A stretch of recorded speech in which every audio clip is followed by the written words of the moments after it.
भारत के पहले स्टेल्थ हथियार एमका के इंजन बनाने का काम फ्रांसीसी कंपनी साफरोन ने पूरी तरीके से बंद कर दिया है। और ये खबर किसी सोर्स के हवाले से, किसी मीडिया के हवाले से नहीं आई। ये खबर दी है खुद साफरोन के चीफ एग्जीक्यूटिव ऑफिसर यानी कि सीईओ ने। लेकिन फ्रांस की कंपनी साफरोन ऐसा कर क्यों रही है, जबकि भारत तो उससे 114 राफेल लड़ाकू विमान भी खरीद रहा है। इसको लेकर नेगोशिएशन एडवांस स्टेज में जा रही है। इसके अलावा हम उन्हें फंडिंग देने को भी तैयार हैं, उनके साथ डील करने को भी तैयार हैं। इसके बावजूद वो इस पूरे प्रोग्राम को ही बंद करने जा रहे हैं। इसके पीछे क्या कारण है और भारत के पास अब क्या ऑप्शन बचते हैं, ये दोनों चीजें मैं आपको विस्तार से बताऊंगा।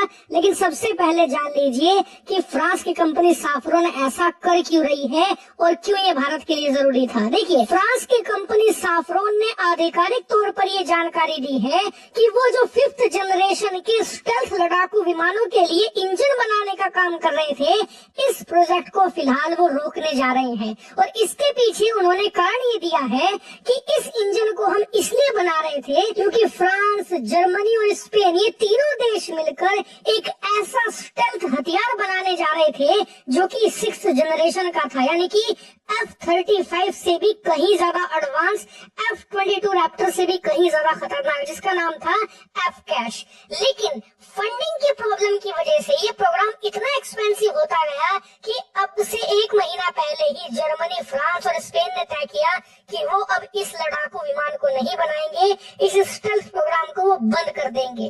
और इसीलिए साफरोन ने कहा है कि अब उनके लिए वायबल नहीं रहा इस इंजन को बनाना, क्योंकि अगर वो सिर्फ भारत को देने के लिए, भारत के एमका लड़ाकू विमान के लिए इस इंजन को डेवलप करेंगे तो इससे खर्चा भी पूरा नहीं होगा, क्योंकि भारत इस समय थोड़ी मात्रा में ही इस इंजन को खरीदेगा, क्योंकि भारत की लंबी प्लानिंग है कि वो खुद का ही एक स्टेल्थ इंजन डेवलप करे। इसीलिए वो फिलहाल इस प्रोग्राम को बंद करेंगे। और दूसरा कारण उन्होंने ये दिया है कि साफरोन के पास इस समय जो कैपेसिटी है ना, वो सिर्फ एक इंजन को डेवलप करने की है और इसीलिए वो अपनी इस कैपेसिटी को लगाएंगे टी-रेक्स इंजन में। दरअसल जिन्हें नहीं पता, जो साफरोन कंपनी है वो फ्रांस के ही राफेल के लिए भी काम करती है और इस समय राफेल को अपग्रेड किया जा रहा है। राफेल का एक F-5 वेरिएंट आएगा जो सेमी स्टेल्थ होगा, यानी कि पूरी तरीके से स्टेल्थ नहीं होगा, उसके कुछ फीचर्स होंगे। लेकिन इस प्रोग्राम के लिए एक नई इंजन की जरूरत है जिसका नाम है टी-रेक्स। अब साफरोन क्या करेगी कि उस स्टेल्थ इंजन के प्रोग्राम को बंद कर देगी, उसकी जगह इस राफेल F-5 के लिए इंजन डेवलप किया जाएगा। अब आप कहोगे क्या हम इसी इंजन को नहीं लगा सकते क्या अपने एमका में? तो जवाब है नहीं, क्योंकि नॉन स्टेल्थ जो लड़ाकू विमान है जैसे कि राफेल, सुखोई 30 या FA-18, इनके लिए 90 किलो न्यूटन वाला इंजन ही इनफ होता है। लेकिन जो स्टेल्थ लड़ाकू विमान है उसके लिए आपको इंजन बहुत पावरफुल चाहिए। कितना पावरफुल? कम से कम 120 किलो न्यूटन की पावर उसके अंदर होनी चाहिए, तब जाकर ही वो एक स्टेल्थ लड़ाकू विमान को पावर देगा।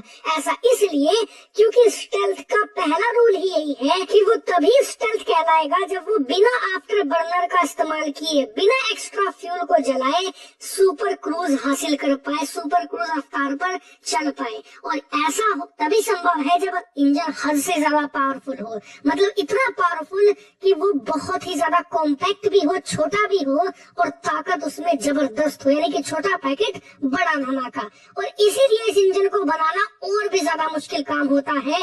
इसके लिए आपको भर भर कर पैसा चाहिए। ऐसा समझिए कि एक भट्टी है और उसके अंदर बस आपको पैसा डालते जाना है और फिर उसकी आंच के अंदर आपको तपाकर इंजन बनाना है। और इसी वजह से दुनिया में सिर्फ 2 देश हैं आज की तारीख में जिनके पास ये कैपेबिलिटी है कि वो एक स्टेल्थ इंजन का निर्माण कर सके। और इनमें से भी सिर्फ एक देश आज तक एक एक्चुअल इंजन को बनाकर स्टेल्थ लड़ाकू विमान में लगाकर सफलतापूर्वक कामयाब भी हुआ है। और उस देश का नाम है अमेरिका, जिसने एक नहीं दो स्टेल्थ लड़ाकू विमान F-22 रैप्टर और F-35 का निर्माण किया है। और हैरानी की बात तो ये है कि दोनों के अंदर अलग अलग कंपनी के अलग अलग इंजन भी लगाए हैं, यानी कि उसके पास बहुत ज्यादा बड़ी कैपेसिटी है। लेकिन उसके अलावा एक और देश है ब्रिटेन, और अब भारत की आखिरी उम्मीद ब्रिटेन है। ब्रिटेन की कंपनी रोल्स रॉयस के पास ये कैपेबिलिटी है कि वो एक स्टेल्थ इंजन तैयार कर सके, बल्कि ये कहिए ऑलरेडी वो 80% इस इंजन को बना भी चुके हैं और बहुत ही जल्द इसकी वो टेस्टिंग भी करेंगे। और खुशखबरी ये है कि जब हम फ्रांस की कंपनी साफ्रोन के साथ डील को लेकर बात कर रहे थे, उसी के पैरेलल में हम ब्रिटिश कंपनी रोल्स रॉयस के साथ भी बातचीत कर रहे थे, उनके साथ भी कांटेक्ट में थे, और वो हमें ये इंजन देने को तैयार है। इतना ही नहीं, जो वो छठी पीढ़ी का स्टेल्थ हथियार तैयार कर रहे हैं जिसका नाम होगा टेम्पेस्ट, दरअसल ब्रिटेन जापान के साथ मिलकर अपना छठी पीढ़ी का लड़ाकू विमान बना रहा है।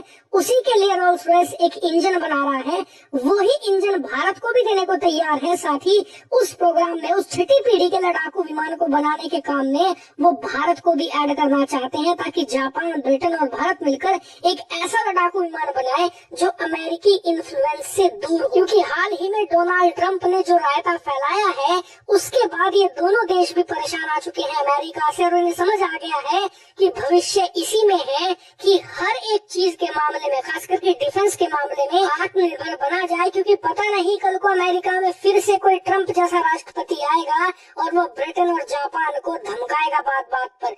इस चीज से मुक्त होना चाहते हैं, और उनकी यही मुक्ति भारत की भी मुक्ति का मार्ग है। क्योंकि ब्रिटेन के इसी आत्मनिर्भर प्रोग्राम से हमें इंजन भी मिलेगा, उसकी टेक्नोलॉजी भी मिल सकती है, और इस बात की भी संभावना है कि एक 6th जनरेशन का लड़ाकू विमान भी हम मिलकर बनाएं।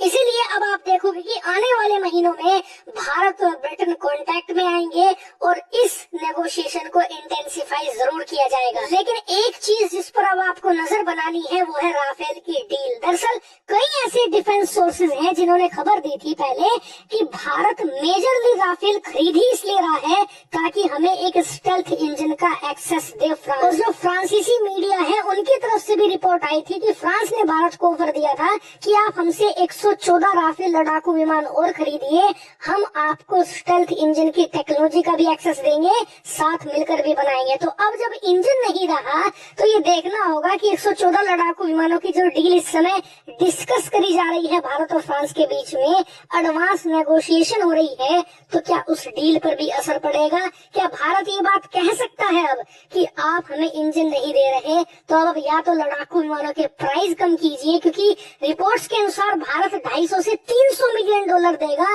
एक राफेल लड़ाकू विमान के लिए, जो 114 की हम डील कर रहे हैं। ये अल्ट्रा एक्सपेंसिव है। एग्जांपल के लिए F-35 जो कि एक 5th जनरेशन का स्टेल्थ लड़ाकू विमान है, वो भी अपने सारे वेपन पैकेज के साथ 150 से 200 मिलियन का पड़ता है।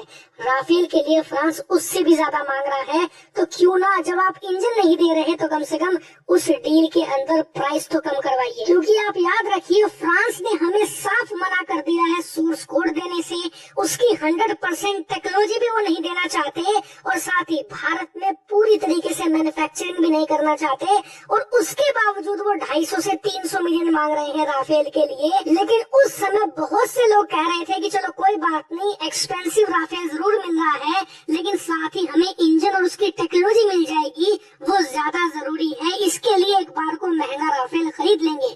लेकिन जब आपको लड़ाकू विमान की चीजें नहीं मिल रही, इधर से इंजन नहीं मिल रहा, तो फिर उसके बाद 250 से 300 मिलियन डॉलर एक राफेल के लिए देना बेवकूफी से कम कुछ नहीं होगा।